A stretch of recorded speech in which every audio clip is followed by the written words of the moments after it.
opinion on, or rather advice for someone who's in the middle somewhere? Well, you know, I can't give you advice because I'm neither a Modi bhakt nor a Modi hater.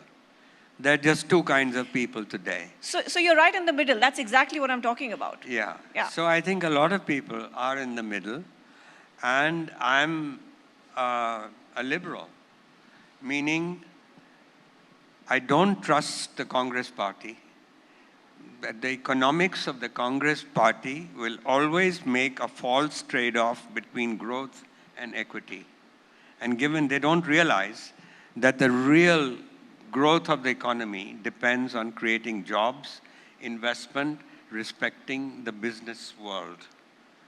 And they have contempt for the business world. And if they have a choice, they will give their approaches to give away. And it's good. It reminds us that they are poor people. We need to do things. But the best way to help the poor is to create jobs. Yeah. And so I can't vote for the Congress, but I can't vote for the BJP either. I mean, their whole cultural agenda. I don't want to be in a Hindu Rashtra. I don't want to be in a Hindu Pakistan. You know,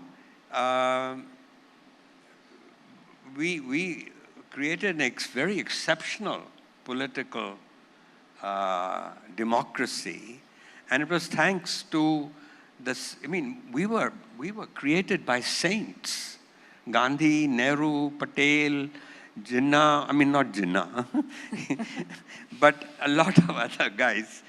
The fact is that these people created an extraordinary country and an extraordinary polity. I may criticize them for their economics, but the reality is that that's in danger.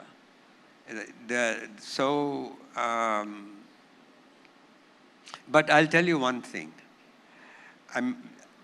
So in a sense, you're right. I mean, being a liberal today, you're on a lonely road because you have no one to vote for.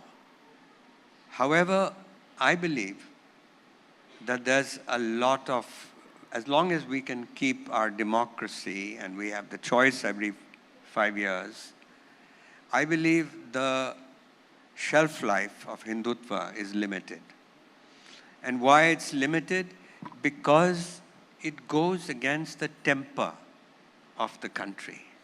The temper of the country. You go to the oldest text in the of the Hindu religion, and that's the Rig Veda. And the Rig Veda, the verse, the Nasadiya verse, chapter 10, they are asking the question, and how was the cosmos created? And they're discussing this. And one view is, well, you know, let's ask the gods. But the other side says, no, the gods came afterwards. How do they know?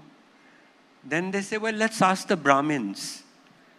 Oh, but the Brahmins are always fighting with each other. We'll get more and more confused.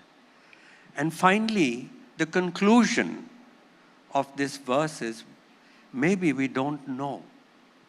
Now, for one of the holiest Vedas to declare that is amazing, that we don't know. Now, that's a liberal sentiment. Well, you know, that's what's most wonderful about you, sir, that you're able to draw on the wisdom. The point is, the job, many of you are parents, some of you are teachers. The job of parents and teachers is to ask to do what my father said, which is to try and ignite in the child a passion for something. We're not all Mozart, who at the age of 3 knew he was a musical genius. We stumble onto it. And then the average person is not very different from me. What you do is, you don't know until you try it out. You then stumble onto it through your life. And then when you I mean, you get a job. First of all, you study hard, like my mother said, and you get into a good college, then you study hard, and you get a good job.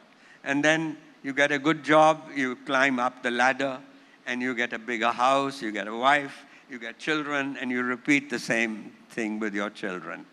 But by the time you're in your 40s, I tell you, most people will ask that question. Is this what life is all about? And that's the time you should have something you can fall back upon. And that's what I would be my sort of advice to young great people. Advice. That's to great live an advice. examined life. Yeah, that's great advice. Now, you're someone who's actually seen